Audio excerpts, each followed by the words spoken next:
Hello everyone, welcome to its awesome learning channel. So today we are going to start with a new topic which is methods of teaching learning science. आज हम पढ़ने वाले हैं methods of teaching learning science.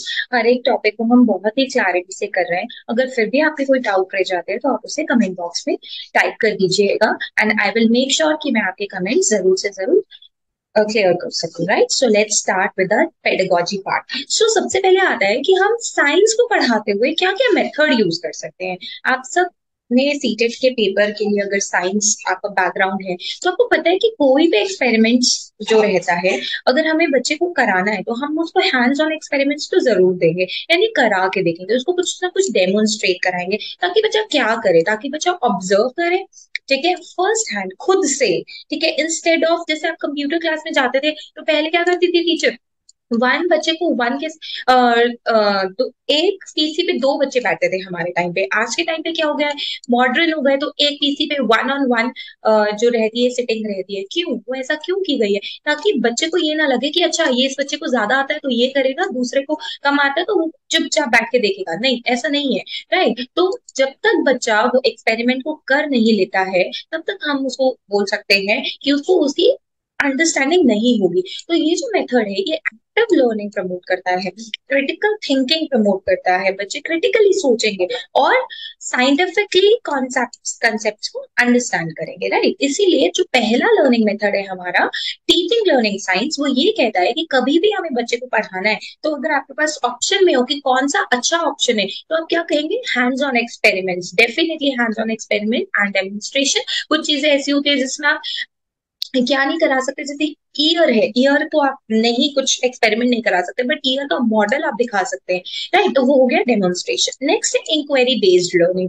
ना inquiry based learning में क्या होता है, बच्चे को कोई प्रॉब्लम दी जाती है और बच्चा क्या करता है, अपने साइंटिफिक कॉन्सेप्ट्स को यूज करता है, उसमें क्वेश्चनिंग लगा के इन्वेस्टिगेट करता है कि भाई ये क्वेश्चन क्यों हुआ, how that question has been given to me, और वो क्वेश्चन के रिजल्ट्स कैसे आएंगे. राइट, कैसे उसका वाई ढूंढ के, उसका वेयर ढूंढ के. हर बार मैं यही चीज पे आपको प्रेशराइज करती हूँ कि हर चीज का वाई वेयर हाउ अगर निकल गया तो हमारी आधी क्वेरी तो खत्म हो गई. राइट, प्रॉब्लम सॉल्विंग करके. सो ये जो सेकंड मेथड है इंक्वायरी बेस्ड मेथड, ये क्या कर रहा है कि ये इंकरेज कर रहा है चिल्ड्रन को कि चिल्ड्रन क्या करे, अपने आप से क्वेश्चंस पूछे, ऐसे एक्सपेरिमेंट्स डिजाइन करे जिससे उनकी अंडरस्टैंडिंग क्लियर हो सके, डाटा को एनालाइज कर सके, ताकि उनके अगेन साइंटिफिक प्रिंसिपल्स जो है वो डीपर एंड डीपर नॉलेज में जा सके. तो पहला hands on experiment, secondly inquiry based.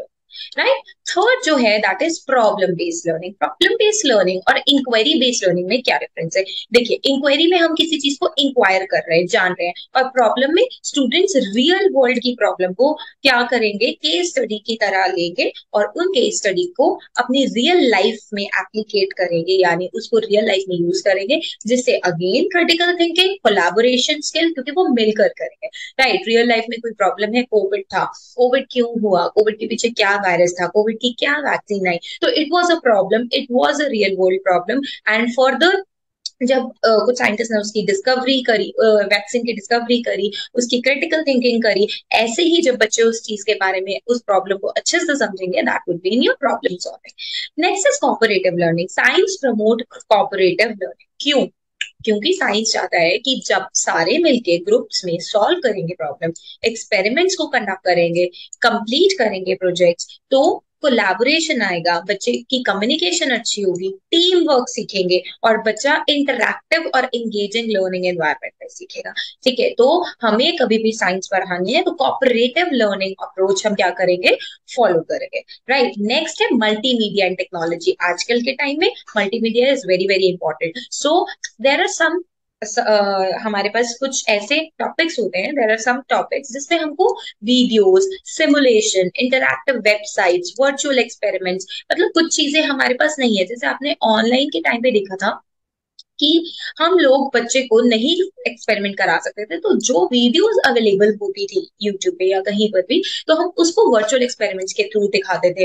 Right, या एक्टिविटी अपने स्क्रीन पर दिखाते थे करके, because we couldn't able to do in front of the children. Right, live we can say कि हम लाइव करके दिखाते थे बट हम वर्चुअली दिखाते थे. तो इस तरीके से भी मल्टीमीडिया का यूज करके हम टीचिंग करेंगे, टेक्नोलॉजी को इंटीग्रेट करेंगे, मिक्स करेंगे. इससे क्या होगा, जो बच्चा होगा उसके कॉम्प्लेक्स जो कॉन्सेप्ट्स होंगे वो अपने अंदर विजुअलाइज करेगा, उसको सोचेगा, उस वर्चुअल एक्सपेरिमेंट के बारे में और अंडरस्टैंड करेगा, और फाइनली एक वाइड रेंज, बहुत अच्छी रेंज में वो साइंटिफिक इंफॉर्मेशन को ग्रैब करेगा। I hope this one is clear. Concept mapping क्या होती है? आपको मान लीजिए मैं कोई एक कंसेप्ट देती हूँ, अभी हमने बच्चे को देना है, क्योंकि हम ये एक मेथड है कि कंसेप्ट मैपिंग साइंस में यूज होती है, प्लीज याद रखिएगा। तो कंसेप्ट मैपिंग साइंस में यूज हो रही है और ये एक तरीके की विजुअल रिप्रेजेंटेशन है। तो हम इसमें कुछ पिक्चर दिखा रहे हैं, ठीक है, जिसमें क्या करेंगे, हम स्टूडेंट्स को ऑर्गेनाइज करेंगे और साइंटिफिक कॉन्सेप्ट को कनेक्ट करने के लिए देंगे। मान लीजिए मैं कहती हूँ मैथ्स लीजिए और मैथ्स को मणिपुर के साथ भी कनेक्ट करिए और हरियाणा के साथ भी कनेक्ट करिए। तो आप क्या बता सकते हैं? आप बता सकते हैं कि रिलीजन जो है वो मणिपुर में कितना परसेंटेज है और हरियाणा में कितना परसेंटेज है। तो ऐसे ही आपको क्या दिया गया है, कॉन्सेप्ट दिया गया है, उसकी आपने मैपिंग करनी है, जिसमें आप डायग्राम्स ड्रॉ करवा सकते हैं, मैप्स दे सकते हैं, दो चीजों के बीच में रिलेशनशिप निकालने के लिए दे सकते हैं। क्रिटिकल थिंकिंग और कॉम्प्रीहेंड करने से बच्चा सीखता है, राइट। तो हम ये चीज समझते हैं कि concept mapping is also a method which can be used in science, right, teaching science. Next है फील्ड ट्रिप्स, ये तो आपने पढ़ा ही होगा। अब आपने बच्चे को कराना है क्रॉप्स, अब आप क्रॉप्स तो दिखा नहीं सकते उगते हुए, तो आप क्या करेंगे, बच्चे को कहाँ पे लेके जाएंगे? आप बच्चे को फार्म में लेकर जाएंगे, है ना। आप एक ऐसे फार्म में लेके जाएंगे जो आसपास हो, जिसमें किसी काइंड के या तो खरीफ क्रॉप हो या रबी क्रॉप हो या जायद क्रॉप्स हो, यानी डिफरेंट डिफरेंट टाइप्स के क्रॉप्स ग्रो हो रहे हो। और बच्चे वहां जाके क्या सीखेंगे? ये सीखेंगे कि अच्छा these crops have this kind of leaves, roots इस तरीके की होती है। तो इस तरीके से आउटडोर जब वो बच्चा जा रहा है तो भी वो क्या कर रहा है, अगेन हैंड्स ऑन एक्सपीरियंस ले रहा है, रियल वर्ल्ड से कनेक्ट कर रहा है, और ये अलाउ करेगा स्टूडेंट्स को कि वो ऑब्जर्व करें नेचुरल फिनोमिना जो रियलिटी में होता है और साइंस को ज्यादा से ज्यादा यूज करें, राइट।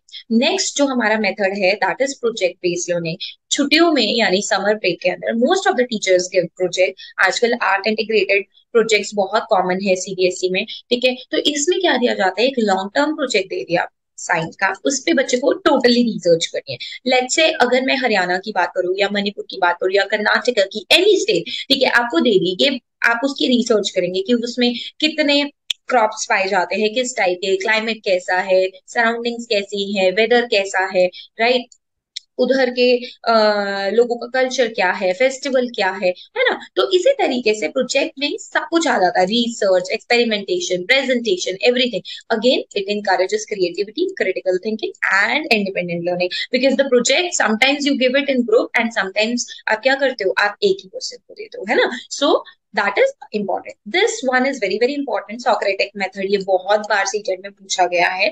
तो इस मेथड में क्या होता है ना कि the Socratic methods involve asking thought provoking question, ऐसे क्वेश्चन जो आपको सोचने के लिए मजबूर कर दे।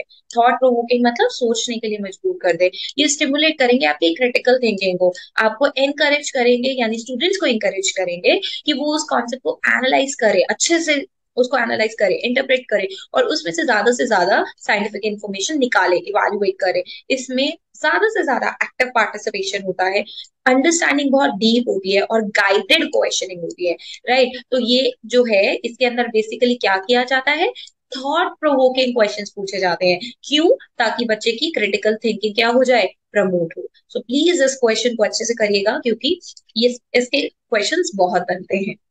नेक्स्ट है हमारा डेमोन्स्ट्रेशन एंड विजुअल एड्स। हमने मल्टीमीडिया किया, अब हम बात करते हैं डेमोन्स्ट्रेशन की। कुछ ऐसे एड्स होते हैं जिसको हम डेमोन्स्ट्रेट करते हैं, दिखाते हैं, जैसे मॉडल्स हो गए, विजुअल एड्स हो गए, चार्ट्स हो गए, ठीक है। वो क्यों करते हैं? क्योंकि सिंप्लीफाई कर सके साइंस के कॉम्प्लेक्स कॉन्सेप्ट्स को, और ताकि वो ज्यादा से ज्यादा अच्छे से अच्छे बच्चे के लिए ज्यादा से ज्यादा सभी बच्चों के लिए एक्सेसिबल हो सके, बच्चा उसको कभी भी एक्सेस कर सके, ठीक है।